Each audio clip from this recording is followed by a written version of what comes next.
Hello, Hariom. किरण family में आपका स्वागत है। श्रीमद् भागवत महापुराण पढ़ने जा रहे हैं। श्री गणेशाय नमः। ओम भूर्भुवः स्वः तत्सवितुर्वरेण्यं भर्गो देवस्य धीमहि धियो यो नः प्रचोदयात्।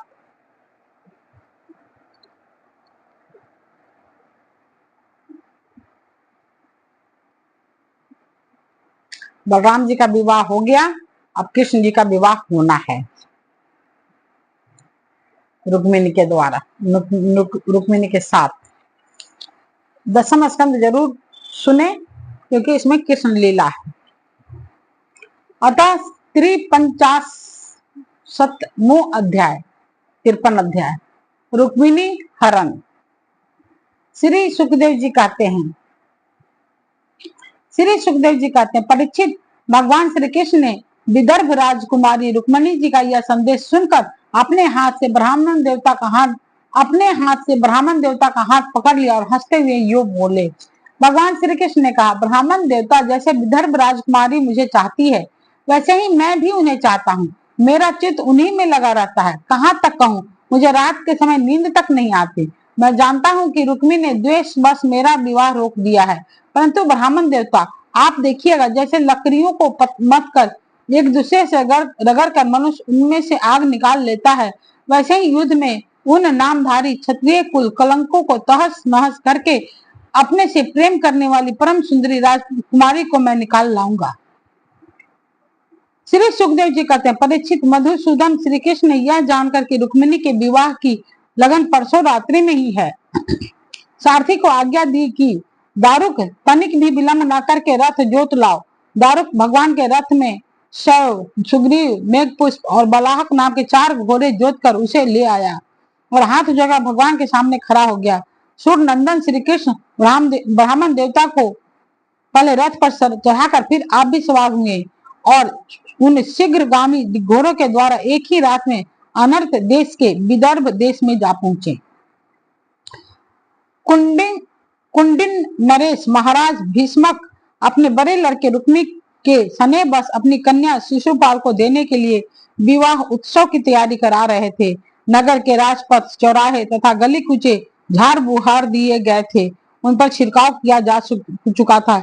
चित्र विचित्र रंग बिरंगी छोटी बड़ी झंडियां और पताकाएं लगा दी गई थी, तोरण बांध दिए गए थे।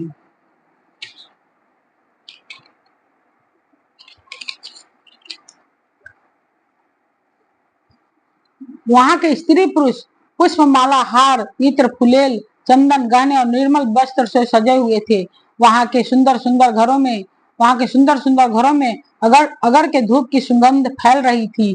परीक्षित, राजा भीष्मक ने पितर और देवताओं का विधि पूर्वक पूजन करके ब्राह्मण को भोजन कराया और नियमानुसार स्वास्थ्य वाचन भी सुशोभित दांतों वाली परम सुंदरी राजकुमारी रुक्मिणी जी को स्नान कराया गया। उसके हाथों में मंगलसूत्र, कंकन पहनाए गए, कोहबर बनाया गया, 2 नए नए वस्त्र उन्हें पहनाए गए और वे उत्तम उत्तम आभूषणों से विभूषित की गईं। श्रेष्ठ ब्राह्मणों ने साम, ऋक और यजुर्वेद के मंत्रों से उनकी रक्षा की और अर्थवा वेद के विद्वान पुरुष ने ग्रह शांति के लिए हवन किया। राजा भीष्मक कुल परंपरा और शास्त्रीय विधियों के बड़े जानकार थे। उन्होंने सोना, चांदी, वस्त्र, गुड़, मिले हुए तिल और गौवें ब्राह्मण को दी।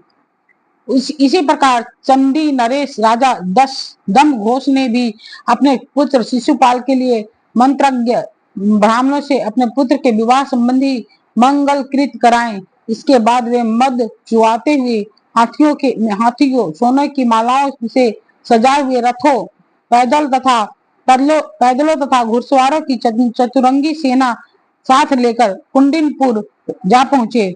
विदर्भराज भीष्मक ने आगे आकर उनका स्वागत सत्कार और प्रथा के अनुसार अर्चन पूजन किया।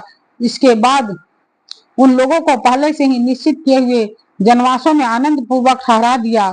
उस बारात में साल्व, जरासंध, दंतवक्त्र, विदुरथ और पंडरक आदि शिशुपाल के सहस्त्रों मित्र नरपति आए थे।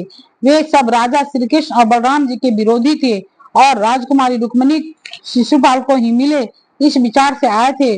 उन्होंने अपने अपने मन में यह पहले से ही निश्चय कर रखा था कि यदि श्री कृष्ण, बलराम आदि यजुवंशों के साथ आकर कन्या को हरने की चेष्टा करेगा तो हम सब मिलकर उनसे लड़ेंगे। यही कारण था कि उन राजाओं ने अपनी अपनी पूरा सेना और रथ, घोड़े, हाथी आदि भी अपने साथ ले आए थे। विपक्षी राजाओं की इस तैयारी का पता भगवान बलराम जी को लग गया, और जब उन्होंने यह सुना कि भैया श्री कृष्ण अकेले ही राजकुमारी का हरण करने के लिए चल गए हैं, तब उन्होंने वहां लड़ाई झगड़े की बड़ी आशंका हुई। यद्यपि वे श्री कृष्ण का बल विक्रम जानते थे, फिर भी भातृ स्नेह से उनका हृदय भर आया। वे तुरंत ही हाथी, घोड़े, रथ और पैदलों की बड़ी भारी चतुरंगी सेना साथ लेकर कुंडिनपुर के लिए चल पड़े।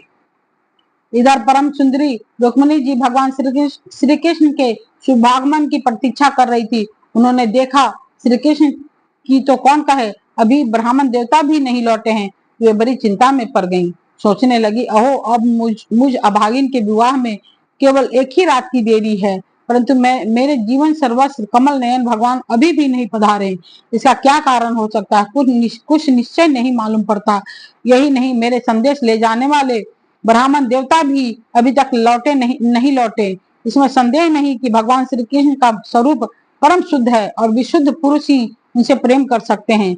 उन्होंने मुझ में कुछ न कुछ बुराई देखी होगी, तभी तो मेरे हाथ पकड़ने के लिए, मुझे स्वीकार करने के लिए उद्यत होकर वे यहाँ नहीं पधार रहे हैं। ठीक है, मेरे भाग्य ही मंद है। विधाता और भगवान शंकर भी मेरे अनुकूल नहीं जान पड़ते। यह भी संभव है कि रुद्र पत्नी गिरिराज कुमारी सती पार्वती जी मुझसे अप्रसन्न हो। परीक्षित, रुक्मिणी जी इसी उधेड़ गुण में पड़ी हुई थी। उनका संपूर्ण मन, उनके सारे मनोभाव भक्त मन चोर भगवान ने चुरा लिए थे। उन्होंने उन्हीं को सोचते अभी समय है ऐसा समझकर अपने आंसू भरे नेत्र बंद कर लिए। परीक्षित, इस प्रकार रुक्मिणी जी भगवान श्री कृष्ण के शुभागमन की प्रतीक्षा कर रही थी। उसी समय उनकी बाईं जांघ, भुजा और नेत्र फरकने लगे तो प्रियतम के आगमन का प्रिय संवाद सूचित कर रहे थे।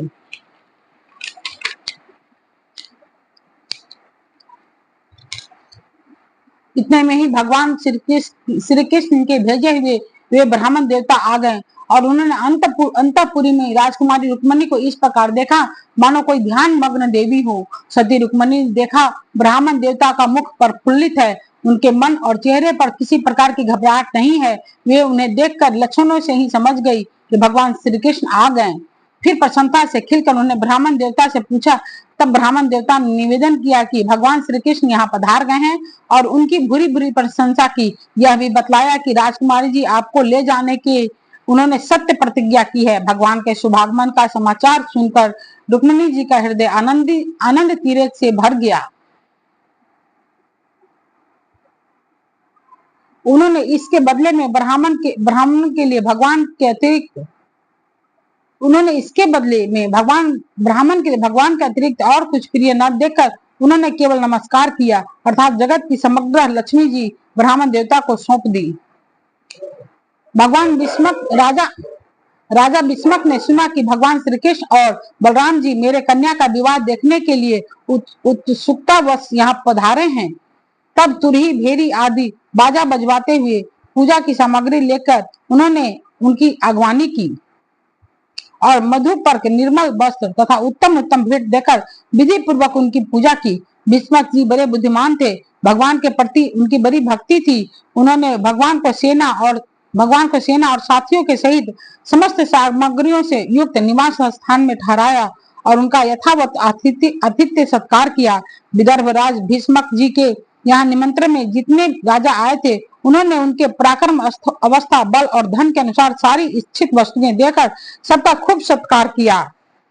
विदर्भ देश के नागरिकों ने जब सुना कि भगवान श्री कृष्ण यहाँ पधारे हैं, तब वे लोग भगवान के निवास स्थान पर आए और अपने नैनों की अंजलि में भर भर कर उनके वंदनार विंद का मधुर मकरंद रस पान करने लगे।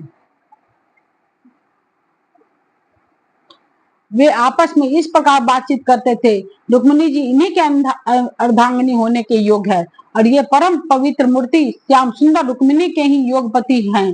दूसरी कोई इनकी पत्नी होने के योग्य नहीं है। यदि हमने अपने पूर्व जन्म या इस जन्म में कुछ भी सत्कर्म किया हो तो त्रिलोक विधाता भगवान हम पर प्रसन्न हो और ऐसी कृपा करें कि श्याम सुंदर श्री कृष्ण ही विदर्भ राजकुमारी रुक्मिणी जी का पानी ग्रहण करें। परीक्षित, जिस समय प्रेम परवश होकर पूर्ववासी लोग परस्पर इस प्रकार बातचीत कर रहे थे, उसी समय रुक्मिणी जी अंतःपुर से निकलकर देवी जी के मंदिर के लिए चली। बहुत से सैनिक अपनी उनकी रक्षा में नियुक्त थे। वे प्रेम मूर्ति श्री कृष्ण चंद्र के चरण कमलों का चिंतन करती हुई भगवती भवानी के पाद पल्लवों का दर्शन करने के लिए पैदल ही चली। वे स्वयं मौन थी और माताएं तथा सखी सहेलियां सब ओर से उन्हें घेरे हुए थी। सूरवीर राज सैनिक हाथों में अस्त्र शस्त्र उठाए कवच पहने उनकी रक्षा कर रहे थे। उस समय मृदंग, शंख, ढोल, तुरही और भेरी आदि बाजे बज रहे थे। बहुत सी ब्राह्मण पत्नियां पुष्प माला, चंदन आदि सुगंध द्रव्य और गहने कपड़ों से सज धज कर साथ साथ चल रही थी। उनके और उन अनेकों प्रकार के उपहार तथा पूजन आदि सामग्री लेकर उन्हें सहस्त्रों श्रेष्ठ वारांगनाएं भी साथ थी।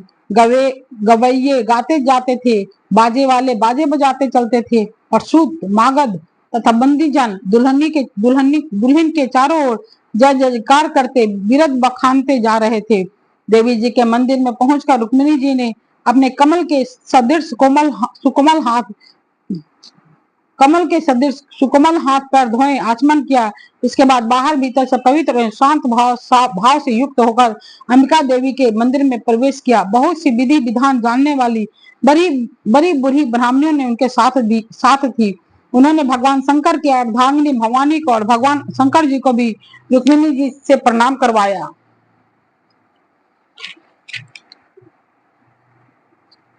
रुक्मिणी जी ने भगवती से प्रार्थना की, अंबिका माता, आपकी गोद में बैठे हुए आपके प्रिय पुत्र गणेश जी को तथा आपको मैं बार बार नमस्कार करती हूँ। आप ऐसा आशीर्वाद दीजिए कि मेरी अभिलाषा पूर्ण हो, भगवान श्री कृष्ण ही मेरे पति हो। इसके बाद रुक्मिणी जी ने जल, गंध, अक्षत, धूप, वस्त्र, पुष्पमाला, हार, आभूषण, अनेकों प्रकार के नैवेद्य, भेंट और आरती आदि सामग्रियों से अंबिका देवी की पूजा की। तदनंतर उस सामग्री से तथा नमक, पुआ, पान, कंठ सूत्र, फल और ईख से सुहागिन ब्राह्मणियों की भी पूजा की। तब ब्राह्मणियों ने उन्हें प्रसाद देकर आशीर्वाद दिया और दुल्हन ने ब्राह्मणियों को और माता अंबिका को नमस्कार करके प्रसाद ग्रहण किया। पूजा अर्चना की विधि समाप्त हो जाने पर उन्होंने मौन व्रत तोड़ दिया और रत्न जटित अंगूठी से जगमगाते हुए कर कमल के द्वारा एक सहेली का हाथ पकड़कर वे गिरजा मंदिर की से बाहर निकली। परीक्षित, रुक्मिणी जी भगवान की माया के समान ही बड़े बड़े वीरों को भी मोहित कर लेने वाली थी। उनका कटी भाग बहुत ही सुंदर और पतला था। मुखमंडल पर कुंडलों की शोभा जगमगा रही थी। वे किशोर तथा और तरुण अवस्था की संधि में स्थित थी। नितंब पर जराव करधनी शोभायमान हो रही थी। वक्ष स्थल पर कुछ उभरे हुए थे और उनकी दृष्टि लटकती हुई अलकों के कारण कुछ चंचल हो रही थी। उनके ओठों पर मनोहर मुस्कान थी। उनके दांतों की पांच थी तो कुंदन कली के समान परम उज्ज्वल, परंतु पके हुए कुंदरों के समान लाल लाल ओठों की चमक से ऊपर भी लालिमा आ गई थी। उनके पांवों के पाजेब चमक रहे थे। उनमें लगे हुए छोटे छोटे घुंघरू रुनझुन कर रहे थे। वे अपने सुकुमार चरण कमलों से पैदल ही राजहंस की गति से वह चल रही थी। उनकी वह अपूर्व छवि देखकर वहां आए हुए बड़े बड़े यशस्वी वीर सब मोहित हो गए। कामदेव ने भी भगवान का कार्य सिद्ध करने के लिए अपने बाणों से उनका हृदय जर्जर कर दिया। रुक्मिणी जी इस प्रकार इस उत्सव यात्रा के बहाने मंद मंद गति से चलकर भगवान श्री कृष्ण पर अपना राशि राशि सौंदर्य निछावर कर रही थी। उन्हें देख कर और उनकी खुली मुस्कान तथा लजीली चितवन पर अपना चित्त लुटाकर वे बड़े बड़े नरपति एवं वीर इतने मोहित और बेहोश हो गए कि उनके हाथों से अस्त्र और शस्त्र छूटकर गिर पड़े और वे स्वयं भी रथ, हाथी तथा घोड़ों से धरती पर आ गिरे।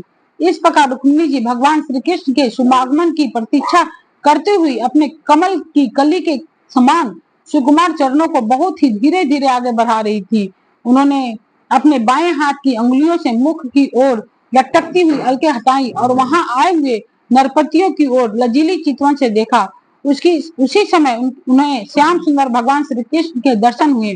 राजकुमारी श्री कृष्ण जी रथ पर चढ़ना ही चाहती थी कि भगवान श्री कृष्ण ने समस्त शत्रुओं के देखते देखते उनकी भीड़ से रुक्मिणी जी को उठा लिया और उन सैकड़ों राजाओं के सिर पर पांव रखकर उन्हें अपने उस रथ पर बैठा लिया जिसकी ध्वजा पर गरुड़ का चिन्ह लगा हुआ था। इसके बाद जैसे सिंह सियारों के बीच में से अपना भाग ले जाए, वैसा ही रुक्मिणी जी को लेकर भगवान श्री कृष्ण बलराम जी आदि यदुवंशी के साथ वहां से चल पड़े। उस समय जरासंध के वशवर्ती अभिमानी राजाओं को अपना यह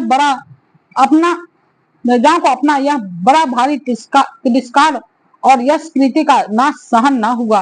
वे सब के सब गिर कर कहने लगे, आओ हमें धिक्कार है, आज हम लोग धनुष धारण करके खड़े ही रहें और यह ग्वाले जैसे सिंह के भाग को हरिण ले जाए, उसी प्रकार हमारा सारा यश छीन ले गया। इति श्रीमद्भागवते महापुराणे परमहंस्यां संहितायां दशम स्कंदे उत्तरार्धे श्री रुक्मिणी हरण नामक 53वां अध्याय।